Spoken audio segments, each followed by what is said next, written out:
don't let this kid get comfortable because he's talented. I mean, I think you said it. He's a big kid, big four-star recruit. I think he transferred into Indiana from Tennessee. If you can win at game day in Indiana against Kurt Signetti, like that's going to be a really big narrative that carries you in recruiting and something that you are going to be able to speak toward. The defense is going to have to play one of their best games, period. All right, dog fans, before we hop into the show, don't forget to hit that like button and subscribe to the channel. It really helps us out and we appreciate the support. Thanks to our sponsor, Simply Seattle, we'll be picking out one lucky new subscriber to win free Washington Huskies t-shirt and hat. To enter, just subscribe, drop a comment below letting us know that you've done it. You can be out there flexing that new Husky drip, that new Husky swag in no time. Plus, don't forget to check out Simply Seattle's QR code at the bottom of the screen, which will take you directly to their website for all your Washington Husky apparel needs. Good luck. Go Dogs. Thank you for everything. Welcome to the Dubbed Up Podcast. I'm your host, Mike Flunt. After a week off and reeling from an Iowa loss, the Dogs are heading into Bloomington to play Indiana. I got my guys Izzo and Noah with me. Fellas, this is a really big game. Game day is going to be there. They're 7-0, ranked, 10th or 11th in the country. How are we feeling about this week? I'm going to start off with you today, Izzo. Yeah, this is a big opportunity for Jed, I think, to show off on game day, like just at a super high level. As we go forward, it seems like a big focus for us is going to be recruiting young guys. And there's some big players like, your Andrew Marshes who have decisions to make. And I think, given the fact that we've lost 3 games up to this point, you're really kind of trying to sell the vision, sell the future. And if you can win at game day in Indiana against Kurt Signetti, like that's going to be a really big narrative that carries you in recruiting and something that you are going to be able to speak toward. So I think that's a big thing for us. Obviously, it's huge for Indiana as well. You've got 7-0. You're in the college football playoff now, at least the projections for it. Your quarterback goes out, but if you can win with your backup here, I'm assuming the thumb for him is not going to be, for Rourke is not this like season-ending injury, right? He can return. So it's a huge, huge opportunity for both teams. I mean, this is, like I said, it's a prove-it game for Jed and for Signetti, truthfully. So I think, especially like if we're going to bring in, Demond and kind of do this, get him 12 snaps thing, it's something you can show especially these wide receivers that we're going to be going after. So I'm hearing some really good things coming out of practice. I think just the chippiness, like some barking at going on, which is good, like in a good way, not in a bad way. And I think there's this lift that's coming off the shoulders of our players from being in the shadow of last year's season. I think they, with 3 losses, you can pretty much go with the assumption that we're not going to be a CFP. And so that kind of pressure allows guys to kind of operate how they need to and not play stiff and things like that. And you're seeing that come out of practice. So I think we'll get into this game, but I think something to highlight just at a high level, statistically speaking, Kurt Signetti, there's a bunch of different things you can talk about, right? But one thing that's really been impressive and I think will be a key factor in this game is that both teams have been good in the second half if you look at the whole season, but Indiana has been really good in the second half. They don't even have to make adjustments because they've been leading in pretty much every single game. But yeah, that's going to be a factor. They're nails in the red zone. They're nails in the kicking game. They haven't missed a field goal. So we got to execute. No more missed field goals, no more, penalties, stuff like that. We got to operate with the assumption that that's going to be cleaned up. Some mistake-free ball is what you're talking about. Yeah. No, what are you thinking? Yeah, man, this is a good football team. I think there's no ifs, ands, or buts about it. Dude, they can score. I think they're averaging 48.7, 49 points a game. And going in, like you said, man, I think in some of the power rankings, you'll see them 10 or 11. I think in the AP and the coaches poll, they're right around 13. And yeah, like Izzo said, man, they are in this projected college football playoff. But when you look at a game like this, University of Washington coming off a bye, this is a little bit. This could be a little bit of a letdown game for Indiana, man. A big win against Nebraska, 56-7. Everybody's anointing them like they have an opportunity to go to the Big Ten. Don't think for a minute that doesn't get to some of the players' heads. And you won't hear us say a ton negative about this offense. But I can't say enough about what a QB change when you're not looking for that to happen in a game, and moving forward for a couple games. And we're lucky enough to be coming off a bye and kind of be ready for that.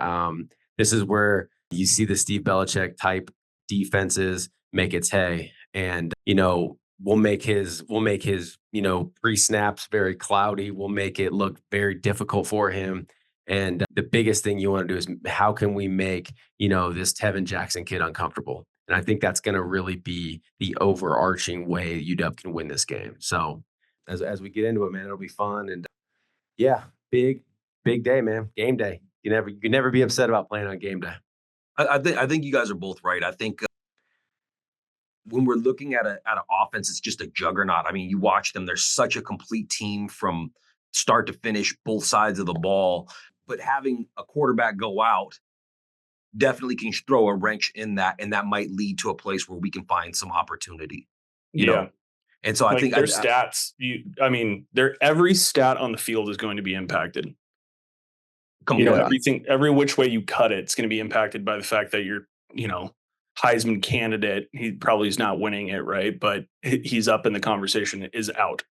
The other piece on that too is, to your point, is all the statistical things on the field are going to be impacted. But what about one thing Indiana's been very blessed with? They haven't played from behind at all. Mm-hmm. What happens when they have this young quarterback? They don't have Rourke, and then all of a sudden they go down a touchdown. They go down 10 points. How does this team? I get the culture. Signetti bringing this JMU culture into Indiana. This kind of like JMU light a little bit, and he was really known for having that culture, at JMU. But what does that look like when they go down? They face some adversity, and they don't have that leader in Rourke to kind of lean on, that fifth year type quarterback. Now they got to go to this young, I think sophomore-ish quarterback, and not a ton of game time. Played a lot last year, wasn't very successful. So it's just that's another piece in this wrinkle. Like, how do they do if UW can get onto them quick, punch them in the mouth, and let's see if they can respond. Yeah, I think you're completely right because they haven't really had to play behind the sticks at all. I think the closest they had to deal with was Maryland, where they were kind of in a shootout for the first 20. They each scored 21 points pretty quick. Let's dive deep into it. I mean, let's do this because that Indiana offense is just blowing everybody's mind, even without their star quarterback. They got two running backs that I was going to say this. They kind of remind me of Myles Gaskin and Richard Newton. It's really like it's a thunder and lightning, even though they both run really hard, great vision. And I mean, they lean on them. If you saw the second half of that Nebraska game when they had to bring the backup quarterback in, they leaned on the run, short passes, and then leaning on the run. What sticks out to you about this offense, especially without their starting quarterback? The biggest thing that stands up is two things: execution and balance. It just seems like their players are always in the right position. If something breaks down, it seems like they know how to come back to the ball. They feel very comfortable, which is very impressive, knowing that a lot of they have so many transfer impact players on this team. And that's kind of, once again, that's a big up to Curt Cignetti and this offense just being as lethal as it really is. But I mean, they're balanced, and I mean balance in more ways than one. 310 yards per game. They run for another 200, which you don't see a lot of 300, 200 type teams. I mean, I bet you if you went back and looked at college, if you're a 300, 200 team on offense, I promise you probably are a pretty successful team. But when I also say balance, I mean that from their personnel as well. You look at them, they have that dual-headed running back. You talked about it a little bit with Justice Ellison and Tyson Lawton, who's a JMU transfer. But I mean, they both have 8 touchdowns. They both have 70+ carries. They use another 2 backs as well. So I mean, they just have so many weapons they like to use. But then from a wide receiver standpoint, they have 4 wide receivers with over 19 catches. Surratt and Cooper, and that you can definitely tell they're the deep threats. One averages like 21 yards per catch. I think the other one's around like 18.8. So I mean, they like to move the ball around the field. They like to give it off, but once again, I know we kind of talked about it early, but Ethan Rourke was the general. He's the field general. And, there was a reason that, they had this, Tevin Jackson kid on the roster last year. But I think there was a reason they went to the portal, right? They realized that, maybe he just wasn't that guy. So we'll talk about it a little bit when we get into Washington's defense and what I want to see. But that's the big piece, I think, is can we, can they create enough offense with a new general at the helm? And I think Belichick will have some guys ready for him. Okay. Yeah. All right. Izzo, what do you think? Yeah, the way I would describe them on offense, on defense as well, frankly, but detail focused, high effort, and if I was to give it one word, I'd say relentless. The most intriguing battle that would obviously jump off the stat sheet is that UW's got the number one pass defense in the country by, I think, 10 yards over Texas. And IU is the third most explosive team in the country, most explosive plays. They're tied for third. I can't remember with who, but that's, like we keep saying, it's going to change. They're going to have to change how they scheme. I expect personally them to run the ball a lot. They do the RPO stuff, and I think it would behoove them to get Jackson outside of the tackles, especially given the fact that if you're gonna say there's a weakness for their offense, it's been their interior offensive line.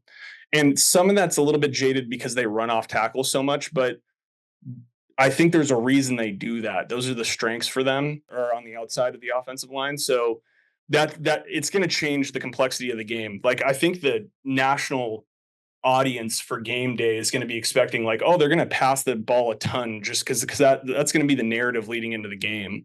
But I expect them to probably run the ball a lot more and keep.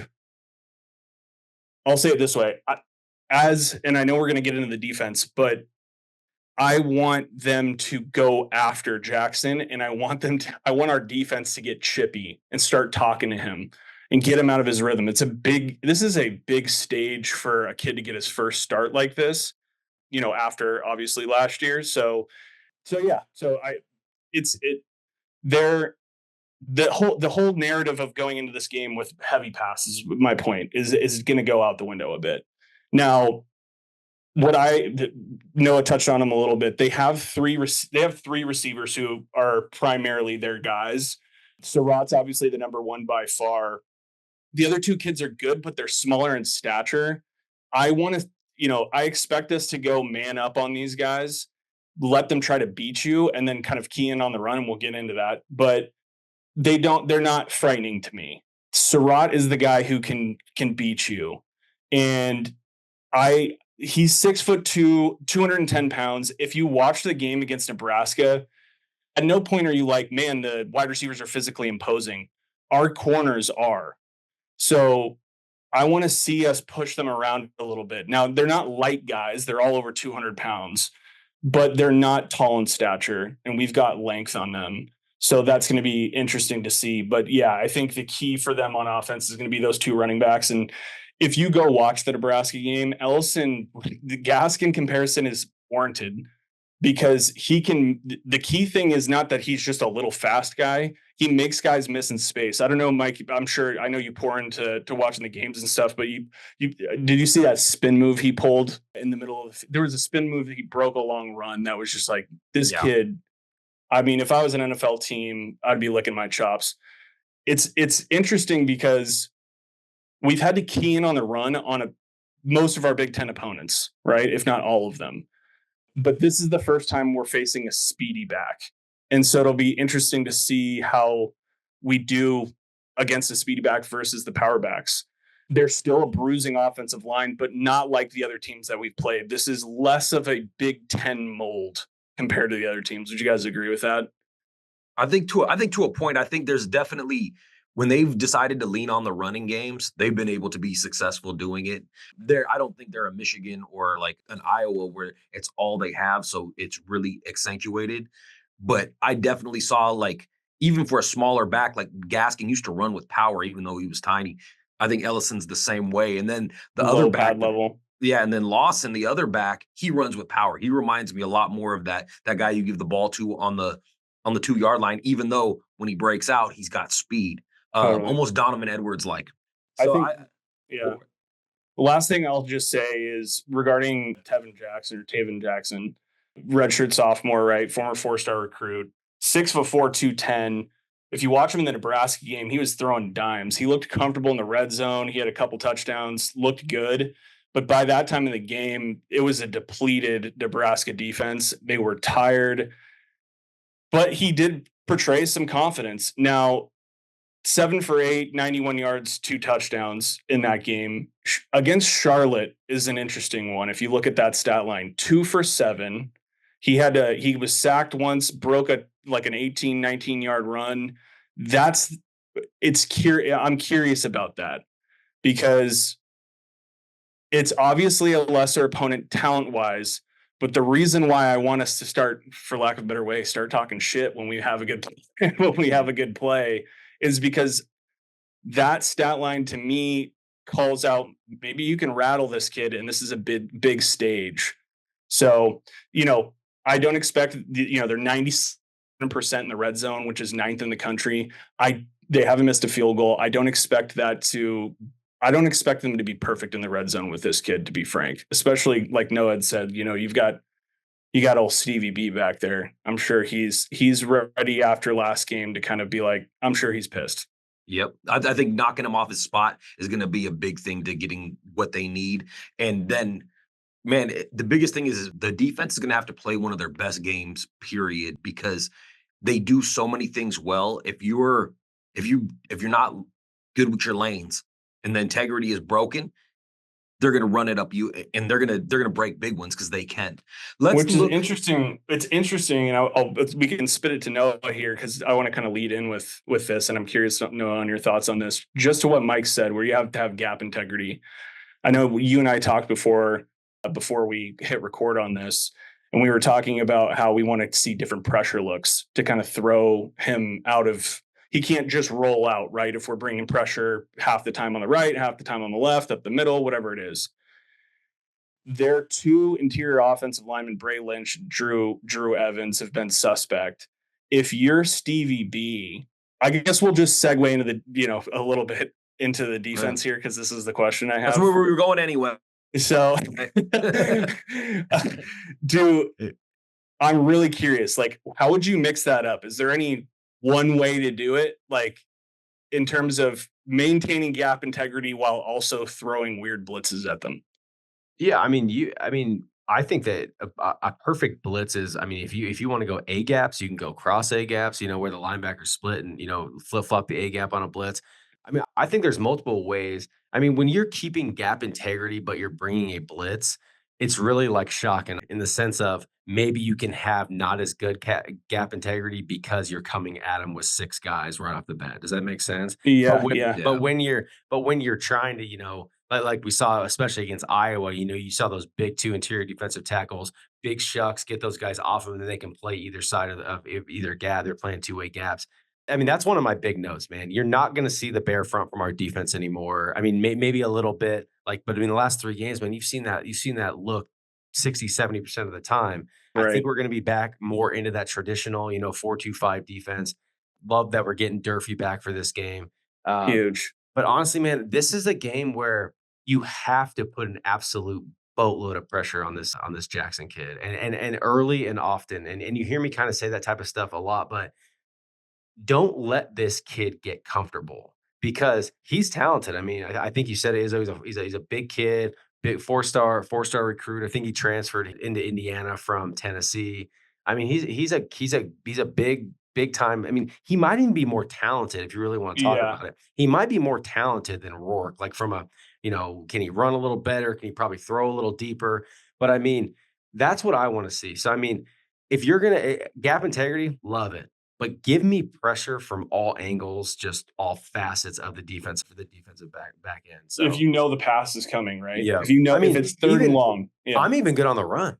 Yeah. Bring pressure on the run. Absolutely. Because, dude, I actually think they struggle picking up blitzes against the run. And, dude, that Carter Smith, that left tackle they have is pretty tough. But who you're talking about, Lynch and Evans on the inside. Yes.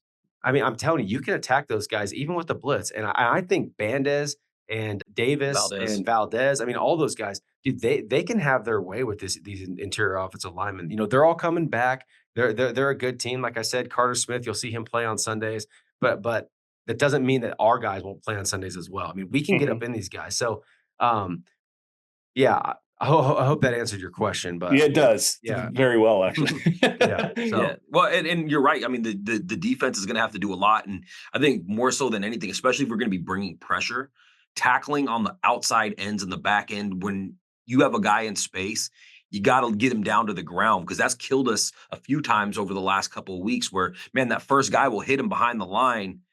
But if he doesn't bring him down, there's nobody behind him to save the day. And I think we're going to need a lot of that moving into this week. We've moved from high level thoughts from what their offense is going to do to what our defense has to do to stop this prolific offense.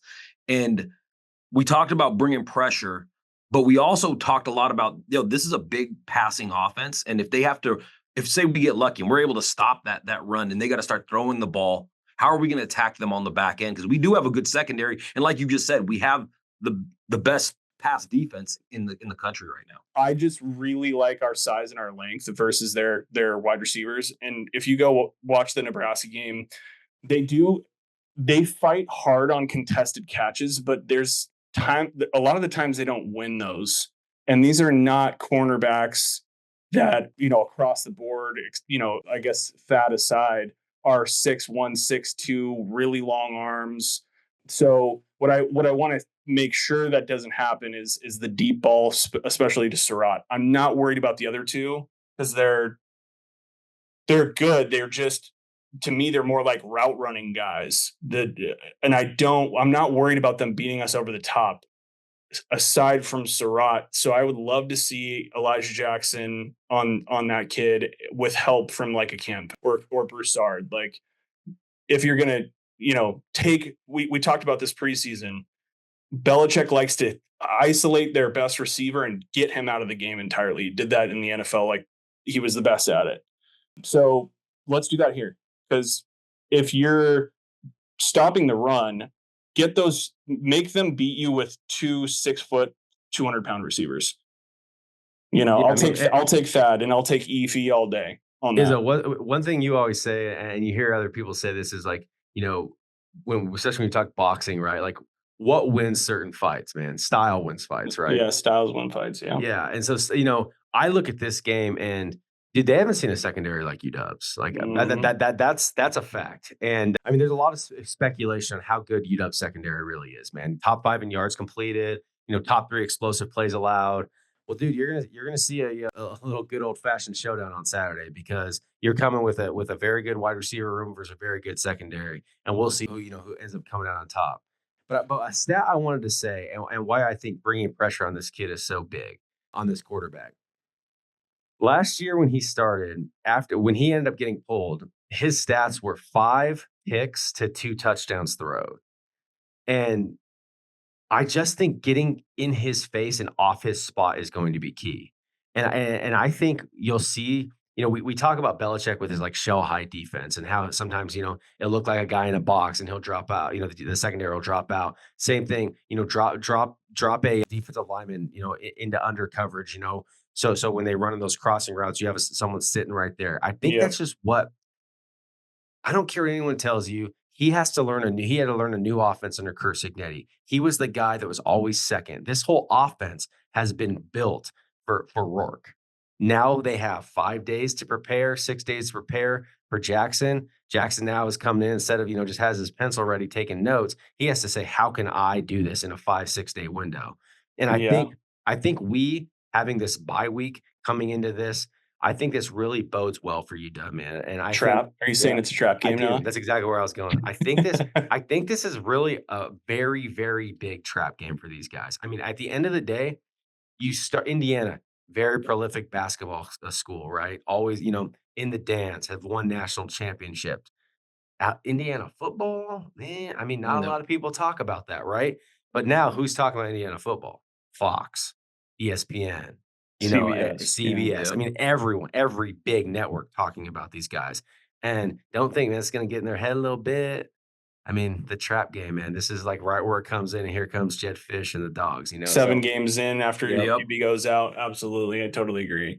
And it could be a big win for Jed Fish if he was able to figure this out, because the Michigan win is looking less and less and less, and what you were kind of going back to what you were saying about getting him off his spot. I even think if Rourke was the quarterback, that would be the same. We would be trying to do the same things, just because if you watch Rourke, it's the same thing. If he gets pushed off his spot, that's when you see him making mistakes.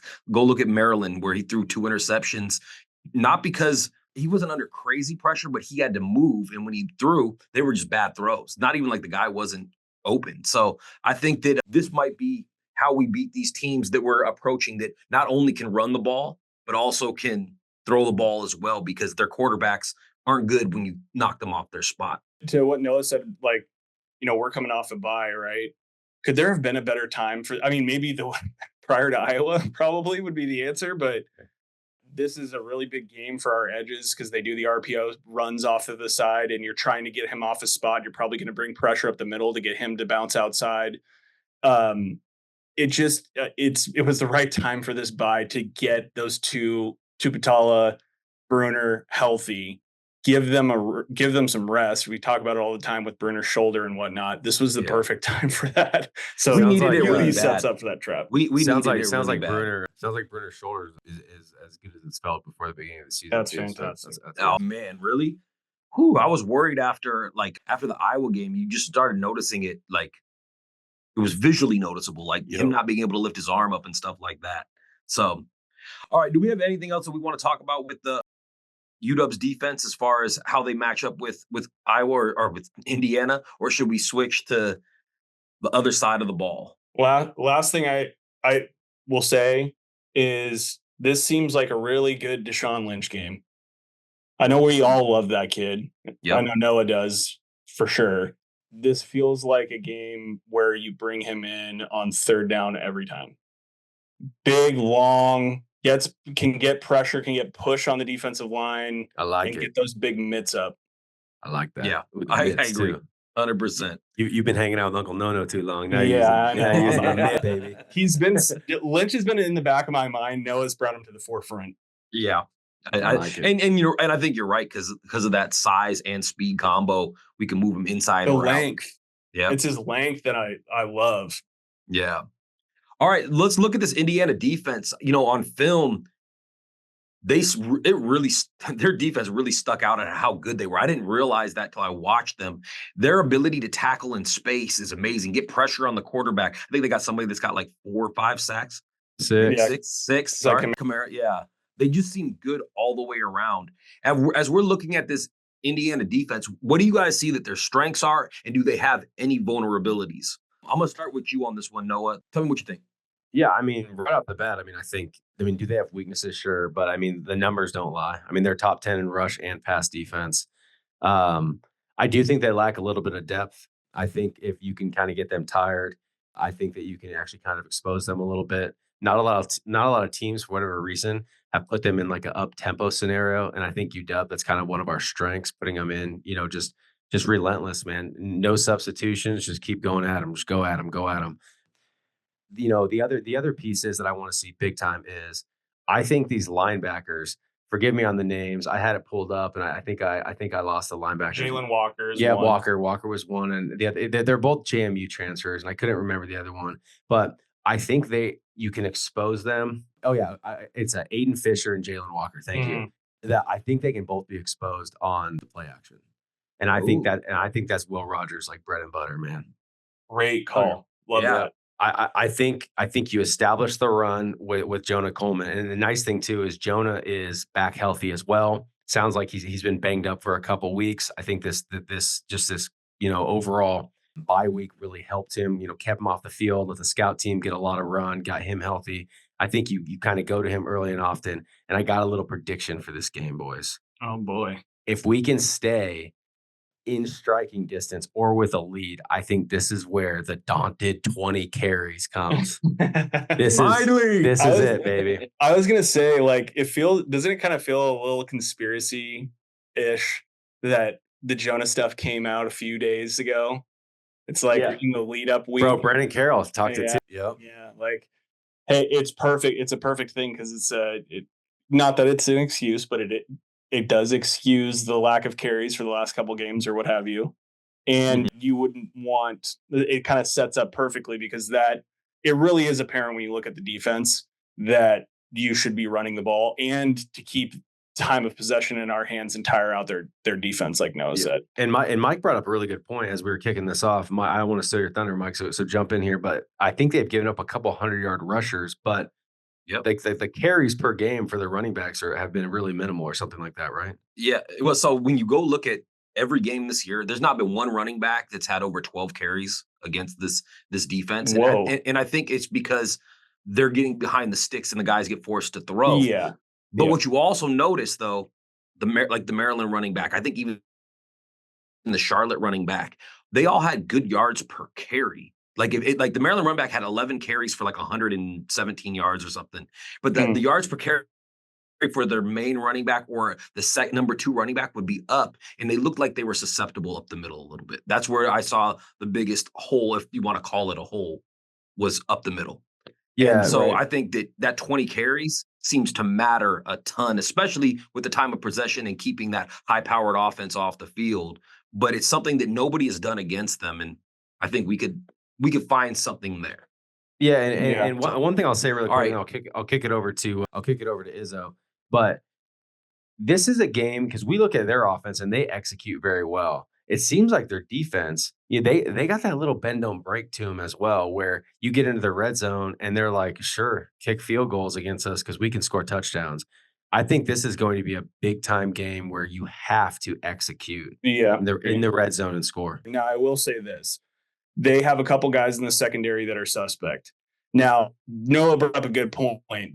That probably does have to do with some of the bend don't break stuff, but there's going to be opportunities. That's why I love your play action.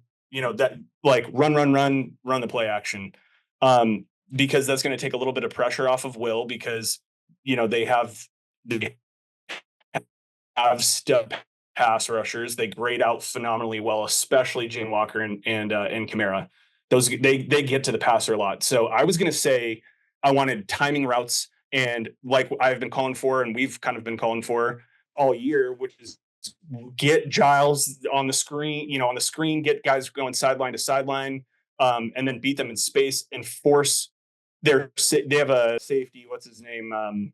Sean Asbury, who's really struggled to tackle this year. He's one of the lowest graded tacklers who's a starter in the entire conference. And they have a corner who's been really suspect as well.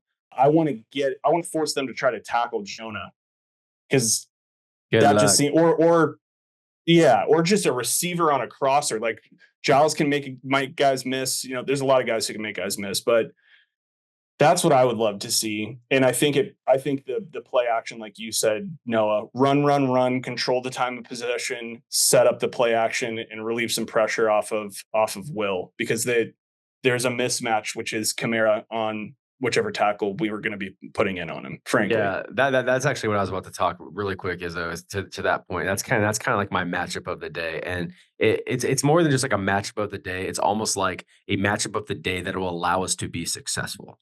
Mm-hmm. So that's a lot of words for just my matchup of the day. But Mikhail Kamara versus our left tackle, or as a party on the right, and I say our left tackle because I think you'll see a little bit of Baasalo and some Tafai as well. So, but he's had 3 sacks in every Big Ten game this year. So I'm sorry, 1 sack per game. He's had 3 total, and he's had 6 on the year. And but if you watch him, man, I mean, he is a technician. And I'm sure Jed and Brennan, they'll all see that on the film. You'll see us having to probably chip this guy a little bit.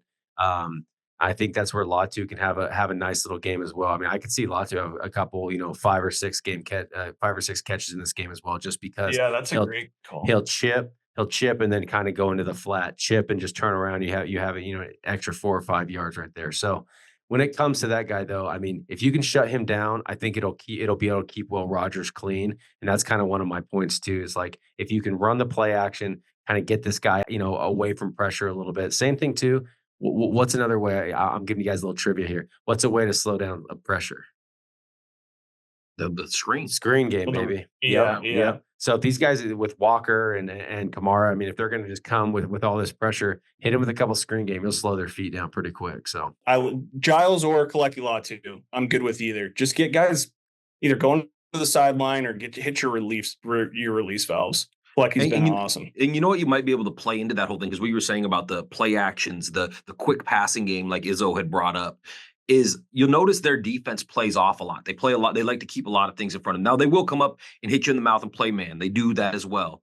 But a lot of the times, especially in early downs, they're playing 6, 7, 8 yards off the receivers, and those quick routes might be able to work. And then that opens up even more in the play action game later down the road when they start coming up on those receivers, and then we start going over the top. That happened exactly against Raiola. Like Yeah. once they played it off of the receivers. Once they fell down, like he just looked totally out of sorts. There was nobody open, and he had to field pressure. Like The difference, Izzo, the difference between that. I got a question for you guys. Have you ever wanted to walk into Husky Stadium where there's 70,000 people and be the best looking person in the stadium? If you have, make sure you go to Simply Seattle, hit that QR code. Our good friends at Simply Seattle hooked us up and we look great. You see that QR code? Make sure you snap that, go check it out. Get all the Husky gear you want, plus Mariners, Sonics, Storm, all that stuff, everything at Simply Seattle. While you're at it, be sure to check out the Dub Discord community with over 2,700 members. It's the largest organized chat room for all things Washington Husky athletics. You want insider access? Our VIP membership unlocks exclusive chat rooms and rumors you won't find anywhere else. Hit the QR code on the screen and join the conversation today. Go Dogs. Thank you for everything. I think that's a great point with Raiola is I don't care how good he was. I don't care how high of a 5-star recruit he was. He's still a true freshman playing Division I football. Will Rogers, man, if you're going to give him 7, 8-yard clips, wide open guys, dude, he will pick you apart. I mean, we talk about this a lot with, and this is what we talk about with Willie Rowe. It's like when he gets hot, he can become an expert marksman, man. And I'm telling you, if you let him get early and get hot, dude, he'll pick that Indiana defense apart. He really will, especially if you're going to give him an 8-yard cushion. Let's use that as a segue into the offense. I mean, we've been talking about the offense a bunch. Like you guys were saying earlier, Maximus McCree Thamel said he's doubtful. Or no, sorry. I'm thinking about the quarterback. They said he's out. They ruled him out for this week. So we're going to see Solo. We're going to see Tafai. At least that's what Jed said yesterday in the press conference. But you know what was an interesting name that was brought up today by Brendan Carroll as a standout this week in practice was Pocky. I wonder if there's any chance that they bring Pocky in if Solo is struggling. And he's been banged up too. So people have to realize that might have something to do with why he's struggled, especially in pass blocking. But Tafai has looked pretty solid, and I'm very excited to see him get a chance to play. But if Pocky is one of those guys as well, it could be very interesting, and it makes me feel a little bit better because if Will gets knocked off his spot, we've seen what happens. Those are tough games for him. So what does our offense have to do? Like if you were going to bullet point them out, like first thing, second thing, third thing, what are the things that we have to do to keep Will Rogers upright and being able to hit his guys? Yeah, I mean, if you want me to go, I mean, I'll say it's simple, man. If you got to keep him clean, and to keep him clean is two things. If they're going to get pressure, you got to move the pocket, and you got to chip on their elite pass rushers, like we talked about. The other piece, though, that Washington offense has to do, dude, you have to be efficient in the red zone. If we're going to kick field goals, that's fine. But this is a Indiana offense where I think they almost want you to kick field goals. And if we're not scoring touchdowns, dude, it could be a long day in Bloomington on Saturday, man. I wonder if that's still the case though, because they have to have some self-awareness that you lost your quarterback, right? Sure. So I wonder if they're gonna, if that's their mindset on it. My thought is, like, with regards to what Mike had brought up about the left tackle, I think that you don't necessarily want to see Pocky come into this game on paper. He might be ready physically because he's showing it at practice. They have stud guys who can get pressure. So I don't want it to be on the road that he gets his, against a guy who's going to go to the NFL as game one. That being said, make sure it doesn't matter. Go after, set it up with timing routes, play action, get Jonah going. Like, make sure, scheme that out. Scheme that piece out. And the reason why I think the Jonah piece, and it's all our running backs, Cam Davis, I mean, Adam, I mean, Muhammad, I think at the end of the day, guys, that's the thing that teams haven't been able to do against them. And it's like, why not hit him in the mouth with a running game? Our running game's been good all year. It really has. Yep. I mean, even against running game against Michigan. I mean, we've been able to run the rock and control the clock. So I didn't even mean that sounded kind of You good. rhyme. Yeah, you spin bars now. Yeah, that's what I did. But yeah, I mean, just being able to control the clock and run up the middle, man, I'm telling you, that is going to be key. And Izzo has that. Sorry for taking that from me, but No, you're I just think that at the end of the day, man, like do something that obviously has not been able to be done against these guys. And I mean, see, it seems very like rudimentary or elementary, but it's like, dude, let's just do that because we have the ability. Well, yeah. and if we keep our offense the way that our offense has been running, and we just eliminate those mistakes and penalties, we're going to be right there because we've Agreed. showed every single time we can get in front of that and not have to deal with the penalties or bonehead plays. We end up being right there in the game, and usually we're winning the game. It's usually the big difference. So it's the biggest thing that I'm worried about going into this game against Indiana is that can we stay disciplined? Can we make these plays? Because we haven't been able to do it on the road once this season. And that's tough. Amen. Yeah, sure. All right, fellas, do we have any more thoughts about the defense in Indiana's offense? Oh. All right, then we're going to move to our favorite part of the show. It's the predictions, fellas.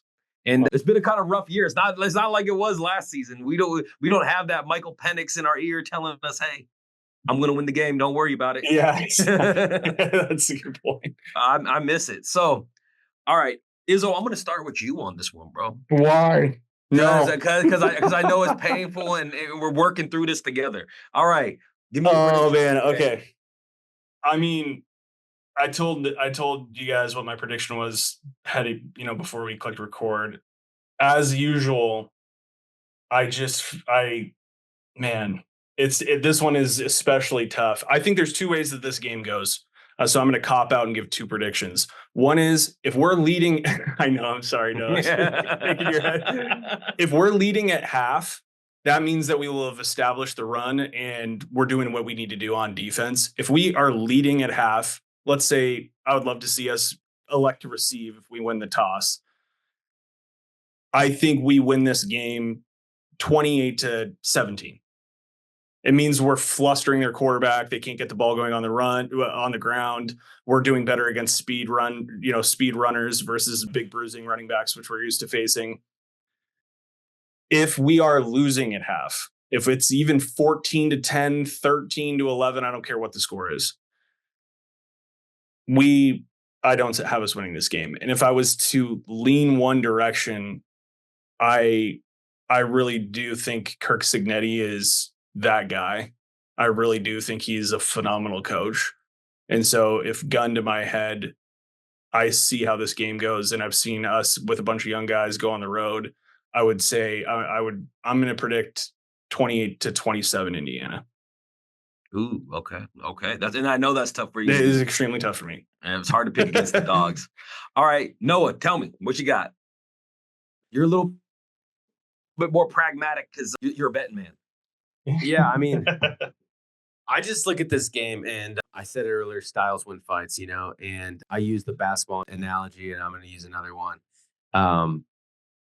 If we can limit Indiana's offensive runs, and, they talk about in the NBA, they talk about college basketball, basketball is a game of runs. But if you look at Indiana over this year, their offense has been very much a game of runs. UCLA, they were only up 21-7, and all of a sudden they put 42 on them. It's a 42-13 win. Nebraska, it's a 21-7, 28-7 at half, and then they end up putting 52 on them and never letting them score again. If you can't limit the runs versus Indiana, you'll get blown out. The thing is I think we can limit those runs. And I think, like I said, styles win fights. I think UW goes in to Bloomington and absolutely shocks Indiana, takes them out of college football playoff running. I think the Dogs 33, Indiana 30. Book it, baby. Ooh, God. You got me all pumped. Now you're making me rethink my I know. prediction. He does this to me every freaking episode. Damn it, Noah. So, all right. The way that I'm looking at it is like this. Jed Fish has not proved, and this team has not proved to us that they can go on the road and play mistake-free football. If it's like it's been the last two times we've been on the road, the score is going to be 28-16 Indiana. If we play like we played against Michigan, I think I see more of a 27-14 victory for Indy or for UW. But if I'm a betting the man, interesting piece of no, sorry, go ahead. I was Go saying, ahead, if Mike. I'm a betting man, though, I'm going with the Indiana winning game just because Jedfish hasn't proved it to any of us yet. And fool me once, shame on you. Fool me twice, shame on me. So The X factor here for me is Belichick. Like we've all basically predicted with a backup quarterback for them to score 27, 30 points, all three of us. Now, Noah said styles win fights, right? This is like the style of their offense with a backup quarterback does not play well against our defense. We are strong in the secondary. We may really kick ourselves later on and they score like 13. It's totally in the range of outcome that they can't move the football. that's Now, real. it's also range of outcomes that they can and they score 35 points. So it's such a difficult game to predict. The factor of Belichick against this style of offense and them having a backup quarterback, like it creates so many unknowns.